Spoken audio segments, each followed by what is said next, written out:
Hello, my friends. Hello, hello. How are you? I hope you're doing well. I hope this message finds you healthy, happy, and enjoying some of this beautiful weather we've got rocking here. It feels like it's 20 degrees outside. It's actually only 7. But it is nice and warm. Okay, hold on. I'm hearing some audio. There we go. I've got this shared. Awesome. Well, my friends, my name is Jason. This is the Outstanding Life Show. Here we talk about recovery, we talk about addiction, we talk about mindfulness, we talk about all things related to overcoming adversity. If this is something new to you, if this is something you enjoy, please consider hanging out. Please consider checking out one of the other videos. We have a whole library about a wide range of topics. We go deep into the precursor to recovery, some of the challenges also that we face during our recovery process, and then we also have some relapse prevention.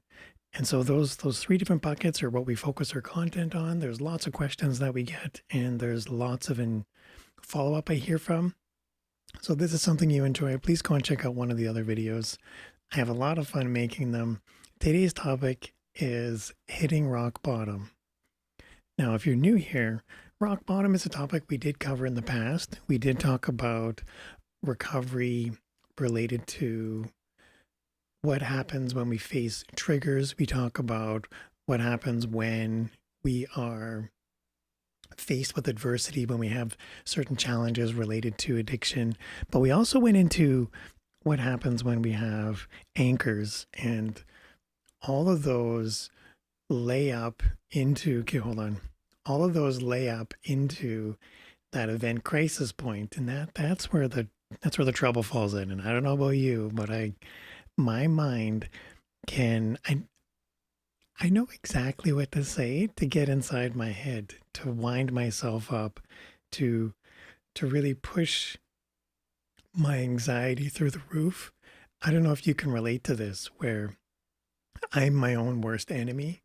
I know I don't want to say the phrases, but I know the habits that I've got myself into through my alcoholic brain, my addict mind. And these are things that are not unique to just addiction, but these are things that certainly are not aided by addiction. These are things that can spiral out of control if left unchecked. We've talked before about playing the tape to the end, and playing the tape to the end is a nice way of saying what happens when you hit rock bottom. So when I was in rehab, we would talk, and if we got into a conversation and we ended up spiraling out, and I'm just spewing, I would say, like, negative emotions. Like, if I'm just painting and throwing negative animosity, frustration, resentment, if I'm just throwing all of that around, one thing we would say to each other is, Jason, maybe what if you played the tape to the end? And when we say play the tape to the end, that means, if you keep doing this, what is the outcome? Jason, what's going to happen if you were to keep doing this? Is there any good that comes from this? Is essentially what we're asking. So when we say play the tape to the end, getting to the root cause of our emotion, understanding and mapping out that, I don't want to call it the foundation, but in my addiction, through consuming alcohol and other drugs, I reduced my life down to just feeling really, really happy and then feeling really, really bad. So I only have those two emotions, and, like, that's it, nothing in between. And then as soon as I started to sober up, as soon as I started to take steps towards active recovery, I began to face, like, all these other emotions in between. And it was very hard to manage them. It was very hard to try and digest them and make sense of them. And there was a lot of conversations I would have in treatment where we would need a lot of support. We would need a lot of course correction. And it's very supportive. It's very encouraging. But there are times when my ego gets the best of me. There's times where my anger, frustration, my resentment, they kick in. They're a part of me, and it's not about getting rid of them. You know, in recovery, it's not about abolishing negativity. It's not about abolishing or removing uh, f- frustration. Like you're gonna get frustrated eventually at something. I can't remove that. But what I can do is I can take active steps to help manage it.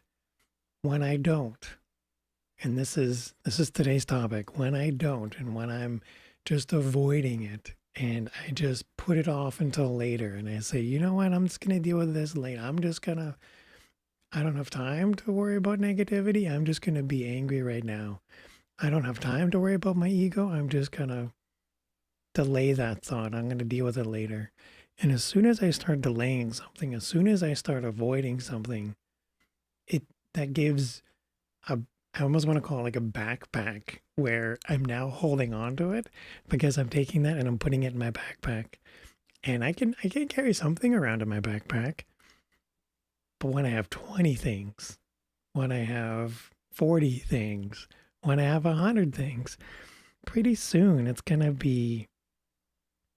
inevitable where if I'm just delaying things and I'm avoiding it, I'm just pouring it on and I'm taking it on. And pretty soon I'm almost, and this sounds really weird, and I don't know if you can empathize with this, where I start to look for it.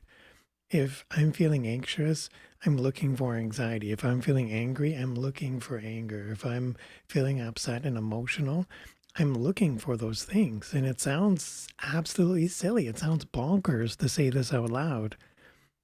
But there are times when my emotions are getting the best of me, the worst case can happen, and that's hitting rock bottom. That's when my bag fully falls out, when the camel that breaks the camel's back, the camel that breaks the camel's back, the straw that breaks the camel's back finally kicks in, and now I'm in a spot where I'm not able to manage it on my own.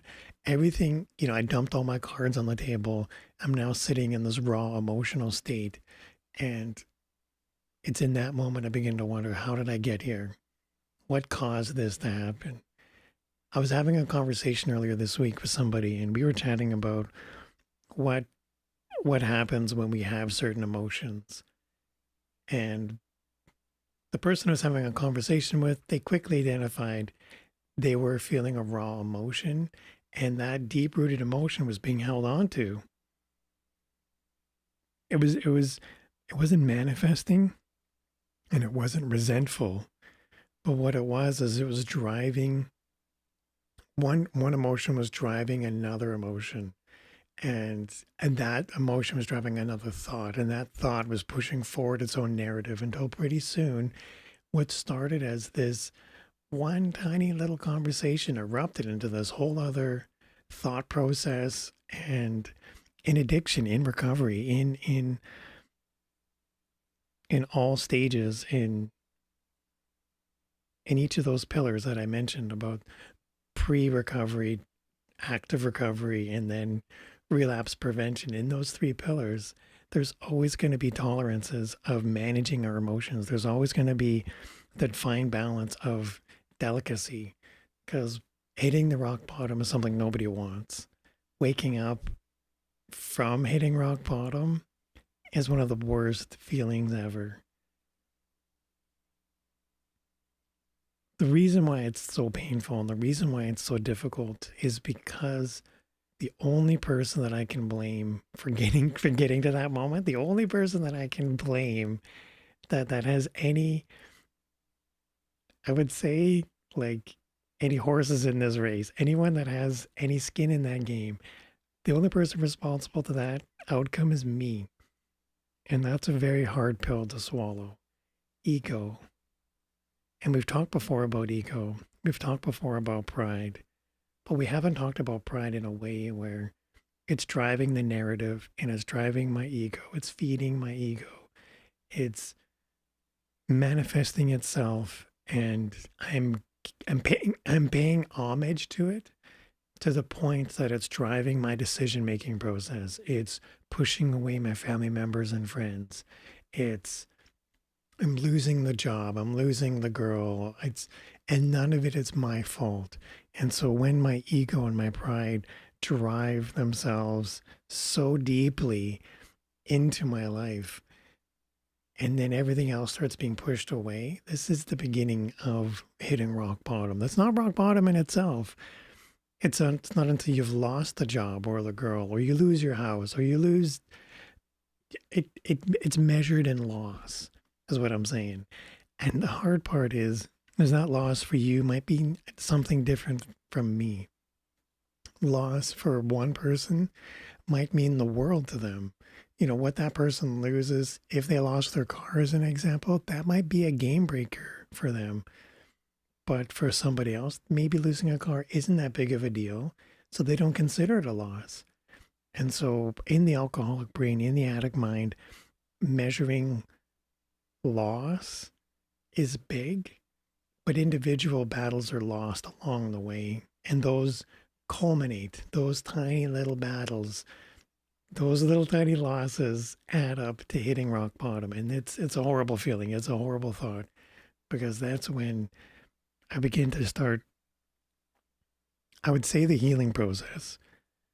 Because it's in that moment when I wake up from hitting rock bottom, where I don't understand why I'm there, and I'm feeling really bad and really crappy. And it's in that moment, that's where I'm raw, that's where I'm open, and that's where I become willing. And the next part is, am I ready? And it sounds weird to say that. Am I open, willing, and ready? Am I brave enough to ask for help? Am I brave enough to have the capacity to seek for assistance outside of my ego? Is there something bigger than my pride out there? Admitting that there's something bigger than me, recognizing it, and then reaching out for help. Those are the beginning, and that's the foundation around the early stages of recovery. But it's not until I hit rock bottom that I'm in a position where I'm now ready to move forward. There were conversations people would have with me, and they would come from a good place. And it didn't matter if it was my parents, if it was my best friend or my girlfriend. They would say, you know what, Jason, I think a habit has become a problem. And because I wasn't open, willing, and ready, I had the blinders on. I don't know if you can relate to this, where once I have blinders on, there's nothing that's going to get through my blinders. There's nothing that's going to overcome my ego. There's nothing that's going to seep its way through my pride, because I've built this wall up and I've pushed everyone away. It's created a moat and nothing is going to get through it. So what has to happen? Well, the moat has to be dried out. The walls have to crumble down, and there has to be this raw, sore emotion that's sitting in there. And then it becomes open. And then when it's faced with nothing else but to grow, in that moment, that's the moment where you've hit rock bottom. That's the point where you reach out and you say, I don't know what to do, or I don't know how to move forward. I don't know what direction my moral compass is facing, but what I've been doing so far hasn't really been working out for me. What can I do to make this better? This is what rock bottom is. This is where I would say the eyes become open, and I'm now in a position where I can move forward. Whereas before I couldn't do that with my resentment, my bag of ego, my bag of pride. These things don't have room in my life anymore if I'm going to fill it with something other than ego, resentment, negativity.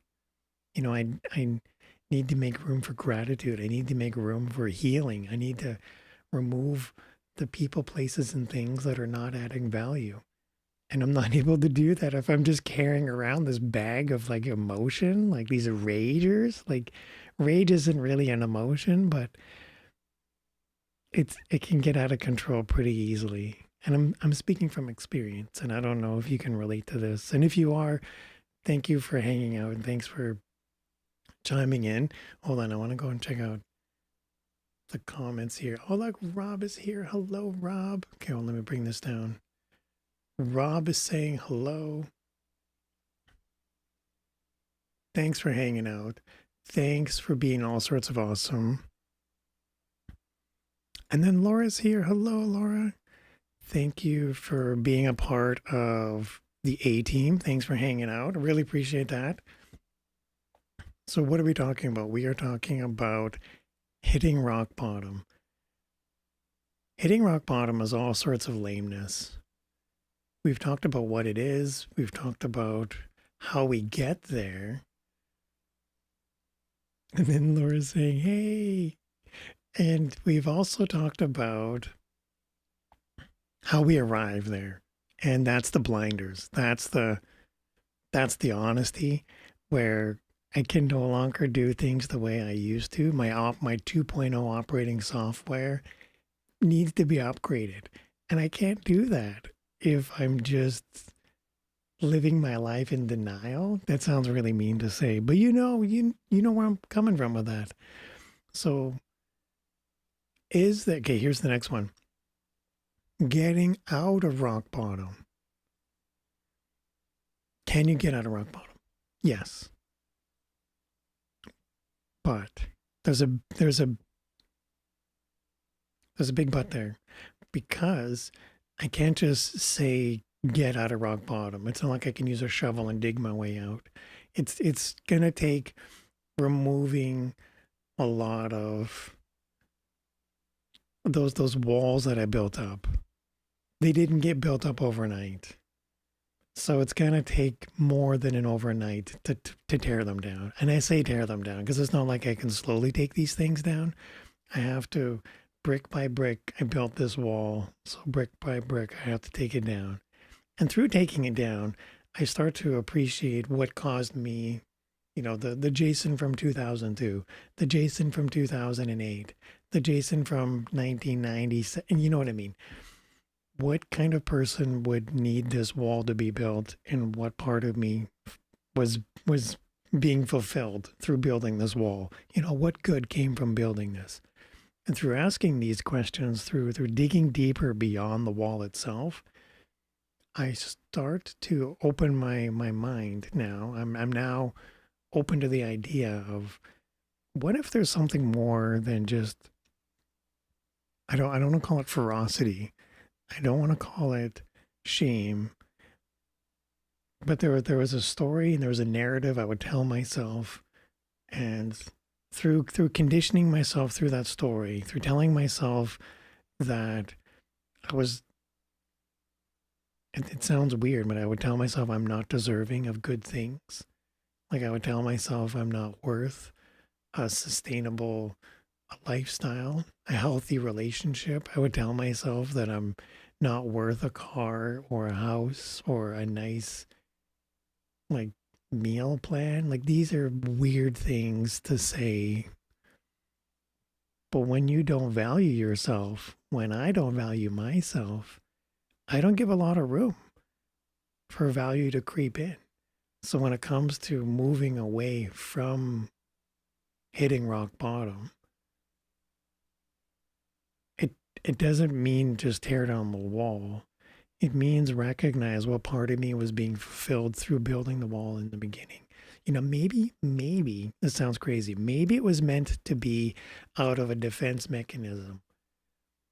Jason now, here we are. Jason in 2021 looks back at younger Jason 10 years ago, 15 years ago, 20 years ago, that the younger Jason needed this wall to survive. And maybe it did. Maybe I did survive. But there's a point where this wall might have helped me at some point. But is it serving me now? Is this wall of protection keeping people out just as much as it's stopping things from getting, you know what I mean? Like what if this isn't serving me? What if it's not serving others? And what if it's not serving the greater good? And if none of these things are being fulfilled, I start to look beyond what caused me to build the wall. And it starts to shape the foundation I have so that I don't have this in the future. And I'm not saying I'm never going to have another wall in the future. What I'm alluding to is what I don't want is I don't want a second wall. I don't want to hit rock bottom a second, a third, or fourth time. it was hard enough the first time to hit rock bottom. And there's a part of me that still is growing. I'm still learning. I'm still developing. But I'm certainly not the same person I was 10, 15, 20 years ago. But in my active addiction, you could have sat me down and had a clear conversation with me. You could have had Bill Nye the Science Guy chatting with me, Neil deGrasse Tyson with his spreadsheets and his flowcharts, and have a well lit argument.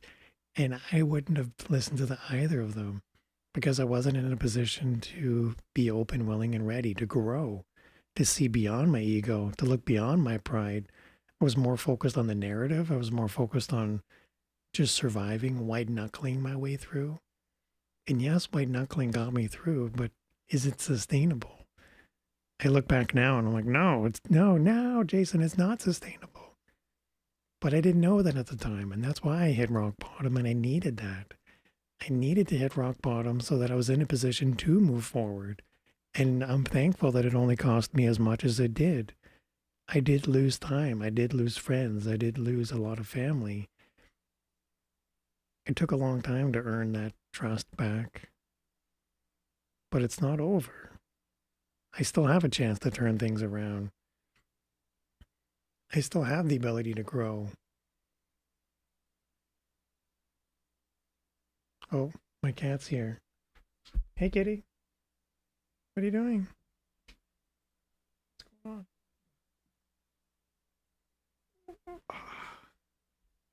Here, bring her back. There we go. There we are. Okay, friends. Thank you for hanging out. Hold on. We were chatting. I'm going to go check out what's going on. And then, so Nicole is here. Nicole is saying, hello, Nicole. It will be 6 months. 6 months since you've had your last drink on the 12th. Watching you has inspired me a lot. Rock bottom sucks. I agree. Congratulations, though. That is huge, Nicole. 6 months is amazing. And you know what's even better? The next day, it's going to be 6 months and 1 day. And that's going to be it's going to be a rock. I want to say like a party. Nobody ever has like a rock bottom party. I just realized that. No one goes out and celebrates. Like, I hit my rock bottom today. This is amazing. No.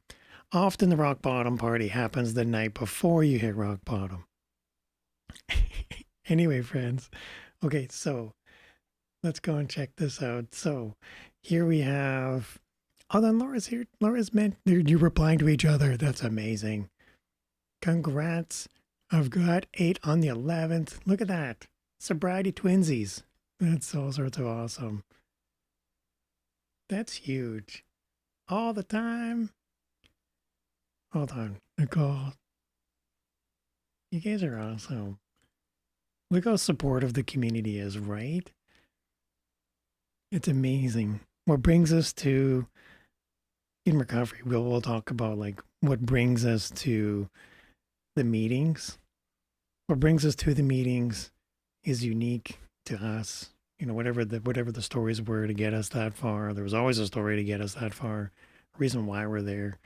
But the reason why we stay is the same. It's the message of recovery. And I think that's huge. I think that's awesome. How supportive we can be it if we meet on a video, if we're hanging out. That is all sorts of amazing. Okay. Oh no. Laura's asking to see the cat. Okay, hold on. My cat's on my lap. I wonder. I don't want to move the camera down. I'm going to break it. Okay, I'll show you the cat later. But yes, my friends, we are hanging out. We were chatting about hitting rock bottom. We're talking about all things recovery. We're talking about mindfulness and adversity. Hey, kitty. And now, okay, oh, wait. This one is a fun conversation. I wanted to ask your guys' opinion about this. Can you avoid hitting rock bottom?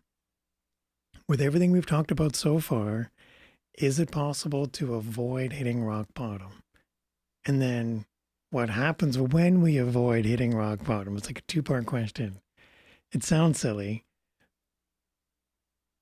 I don't want to spoil it, but if you avoid hitting rock bottom, it's like the tree in the woods thing. If a tree falls in the woods and no one heard it, did a tree really fall? I don't mean to be silly with that question, but if I avoid hitting rock bottom and I put my head in the sand, did I really hit rock bottom? Was it really a part of my journey? Oh, hey, kitty. Was it really a part of my journey? If all I've ever done is just avoid doing something, have I really dealt with it? It's kind of like putting things in my my rage knapsack. If I just keep throwing things in the knapsack, eventually it's gonna just erupt and like a volcano and explode everywhere. I've done that before, and it's not fair to the person that, like, the most calmest conversation ends up just escalating to the most emotional thing. And it's horrible. That's from the resentments building up. That's from the ego filling up that bucket and not giving any room for anything else. So if I avoid doing something and if I avoid hitting rock bottom, could you here's a question. If you've successfully been able to avoid hitting rock bottom, does that mean does that mean that if what if here's a question. If you were to go and lose a successful career because of your addiction, and let's say your career was not important to you, is that considered hitting rock bottom? Would that be considered a loss? I mean, in my mind, losing a career would be really bad. Losing a significant other from a relationship would be really bad.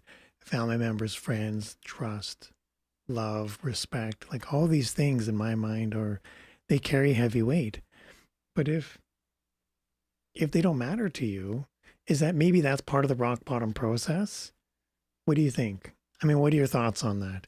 If because to me now, I'm like, oh, family is really important. Friends, caring for them, health, safety, like these are all things as I've gotten older, me and my getting older age, I value these more. Kitty, hey, what do you think about that? Because I think part of my ego told me that my ego would tell me that these things are not important.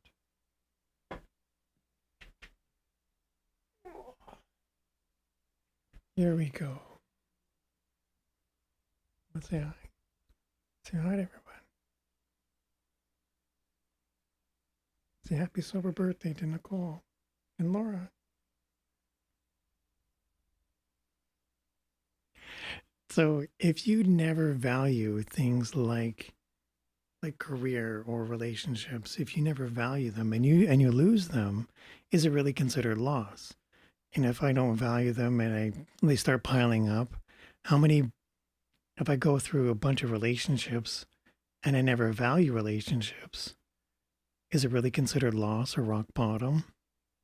It sounds silly to say out loud because every relationship is important. Every person is important. I think that's my ego then talking and my pride driving the bus. Because it sounds like I've shut that out. I've put the blinders on because I value either myself more than I do relating to that other person. And that was driven by the addiction, that was driven by my alcoholic brain, my addict mind, and that was fed through alcohol and other drugs. Man, it sounds crazy. As I look back now, I'm like, man, I'm so glad that I've been able to have such a supportive community, have such awesome friends, have such really cool people to hang out with that I can have these open conversations with. And it's a safe place where we can share and encourage each other and have kitties come up and sit on your lap and meow because they want food. I think that's all sorts of awesome. Okay, I want to go check out. Okay, Nicole is saying thank you. And then, okay, hold on. I want to try, see if this works. Did it work? Oh, wait. Oh, I have to turn that off. Okay, here we go. So my relationships with people have changed since I've started my recovery. It feels like people don't know how to be my friend because they're so used to me being drinking.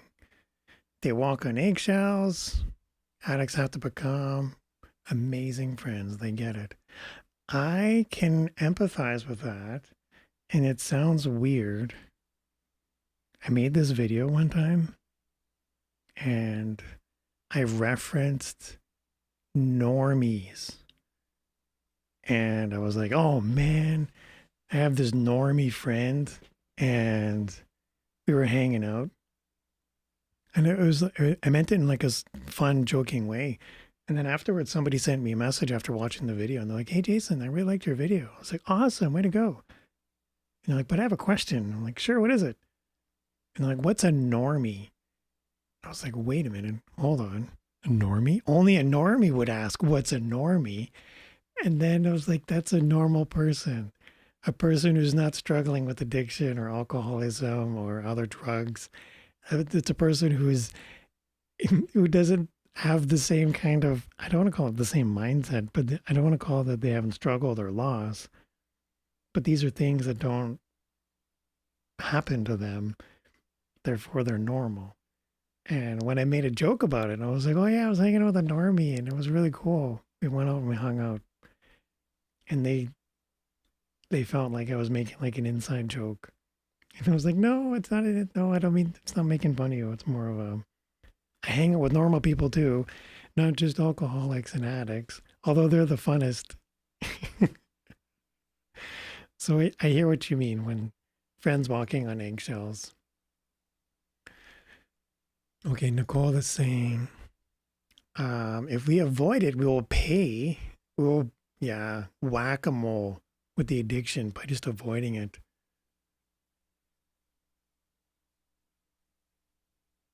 I agree. Okay, so Laura's saying, she's replying, Nicole, I feel this so deeply with my whole landscape when it comes to interacting with people and friends. They've changed when I stopped drinking. It can be a game changer. Like I remember the first person I ended up, like, I don't want to say opened up to, but I didn't tell anybody I was going to rehab when I went to rehab. And I ended up just saying, I'm going on vacation. And I didn't tell anybody. And then I went off the grid for like 9 weeks. It was horrible. It was like the worst thing you should do. So when I came back to work, people were like, oh my God, it's so good to see you. I can't wait to hang out with you. And it's so much fun. And then one of my friends, I didn't talk to them in a while. She's like, hey, you know what we should do? We should go out and celebrate that you're back. I'm like, cool. What do you want to do? She's like, well, let's go out to this bar and I'll meet you there and we'll just have a blast. Just like old times. And I was like, no, I can't. That's not a part of who I am now. And that was that was the first of many conversations I would have about, that's not, I do want to hang out, but I don't want to hang out at the bar. I mean, hang out at bars isn't bad, but it's like the whole suggestion that they made kind of put me off because I was like, I just told you I was 9 weeks sober and you're taking me out to the bar. Like, it's not really supportive. So I had to make that line in the sand. Okay, I'm not going to hang out with you at the bar. I'll hang out with you somewhere else. I think it took me about a year before I went to like a Christmas party, the work Christmas party. And then I had like 12 people all around me, like just pay super attention to me to make sure I was okay. Okay, Laura is saying, losing jobs and material things to rock bottom isn't what gets me. It's the loss of relationships. Yeah, the relationships is pretty, it takes its toll on my soul, you know? I don't know if you can relate where I want, I want good things to be there for good people, but there's a part of me that's like let down as soon as it's not, as soon as I see that in someone else where, maybe they're not happy, maybe they're not having fun, maybe they're not in a position where it's working out. And it's very, I don't want to say it's very eye opening, but it can also be like you've invested time and we've grown a lot. But then there's a part of me that's like, well, what if we've grown apart? And I look back now and the train wreck of relationships I had been in, I'm not wearing that as a badge of courage. I'm just sharing that because that's a part of the topic we're talking about, where I feel that there's those past relationships, what I've learned from them has helped shape me into becoming the person I am. I'm not blaming that entirely on the relationships. What I'm saying though is I've learned through, putting my hand on the stove and burning myself that stoves are hot and I shouldn't do that. And in causing other relationships and being responsible for things falling apart, I've become aware of what certain impacts are, like burning your hand on the stove. There's more to this. In order for me to relate to somebody else, I first have to be relatable. And I can't do that if I'm pushing people away. I can't do that if I'm just focusing on just myself or if I'm just tunnel vision on something other than, I don't know, it sounds weird now, but there's more to a relationship than just me. And that was a hard thing to get through, like to come to terms with. And even now, I don't want to say like there's no rush, but what I would say is it's not an easy pill to swallow. So when it comes to losing that relationship, that is a heavy toll. I agree. Okay, and Nicole is saying, I love your conversations, guys. Rock bottom is dependent on the individual. That's a good point. If you don't care about losing those things, even with an addict brain, it's not going to give us the push we need. That's right. That's right. One of my favorite speakers, Tony Robbins. Tony Robbins has like a thing where he says, in order for you to take the beach, like if you're in the army and you're rushing the beach and you're on the boat and you have to take the beach, and he's like, you're not going to take the beach unless you burn the boats. And I was like, well, that's a really weird analogy. What do you mean? And then he goes on to say, well, unless you have the motivation, unless the pain of staying where you are is so strong, like we know pleasure is going to pull us forward. Pleasure is going to want to move us in that direction. But unless we're equally facing the unless we're facing enough pain staying constant of who we are, we're not motivated to want to move forward. And so Tony's analogy about burning the boats, that gives us no other choice but to succeed, because you don't have a boat to go back to. You now have no other choice but to push forward. Like the Eminem song, like you got no other choice. You might as well keep going. You guys are awesome. Okay. So Nicole is saying, okay, my rock bottom wasn't a loss exactly. It was the fear of what I could have lost because I came so close to it. And that was someone looking out for me that night. Wow, that's huge. It's very eye opening. That can be a different perspective to consider. I remember at the leading up to hitting rock bottom, leading up to that point, I had tossed around an idea or 20 in my head. And one of them was, what if I was torn with the idea and I was like, what if this is bad? Like, what if the alcoholic brain is actually running amok? What if At the time, I didn't know it was my ego, but I wasn't in a position to admit that I had an ego. So if you don't know what it's called, do you know what it is? And so now I've learned a lot more since then. But there's a part of me that was like, I was more afraid of being judged by my friends, by my family. And if I told them that I was an addict, that they would suddenly not care for me, that they wouldn't love me, they wouldn't be my friend anymore. And that fear drove me of like, I had thought that, well, you know what, I think I might have a problem. And then I was more afraid of what my friends and family would think of me. So I just didn't bother telling people I had a problem. I would just keep doing the thing that was bad. And then in doing that, that is perpetual, like throwing it in the rage bag we talked about. Like it doesn't help anything. And in avoiding dealing with it, I ran. I didn't just hit rock bottom. I went full force, 0 to 60 into rock bottom because I was avoiding and not dealing with it.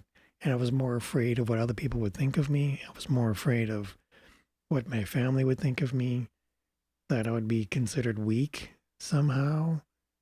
Like, I can't explain it. I don't know the rationale behind it. I was more afraid of what people would label me as. Does any of this make sense? Like, and in that fear, in that hesitation, I let it grow. And in that fear, it festered. It's like Yoda. It led to the dark side, and it just festered until I became a Sith Lord. And I don't know, guys, this is a bad analogy, but you know what I mean. This is what happens when the alcoholic brain is making decisions for me. Oh man. Okay, so this has been fun. This is amazing. Okay, wait. There we go. I have a shameless plug. Here is a website, friends. I want to show you. Here's a website. And there's me. Okay, so here we have sobriety.live/now. If you're somebody that's into a podcast, here we have the audio version of these videos. Or if you want to check out the videos, I've got them stored on Facebook and on YouTube. I've also got a blog. Check this out. I've got my blog posts. These are just the transcriptions of the videos. The podcast is the audio version of these videos. All of these are fun. All of these are enjoyable. If you are into calm.com, check out this link here. It gives you 30 days. I get nothing out of this. So this is just legit 30 days calm.com. And then I've got reaching out for help. These are my most popular videos. Reaching out for help, and then my morning meditation. Here's all the socials in case you want to hang out, reach out, say hello. My friends, it has been fun. I love hanging out with you guys. I love how supportive you are of each other, how supportive everyone is for each other. Laura, thanks for hanging out. I really appreciate you. And Nicole, thank you for hanging out. We had Rob here too earlier. I don't know if Rob's still here. But I wanted to go switch this back to me. Okay, here we go.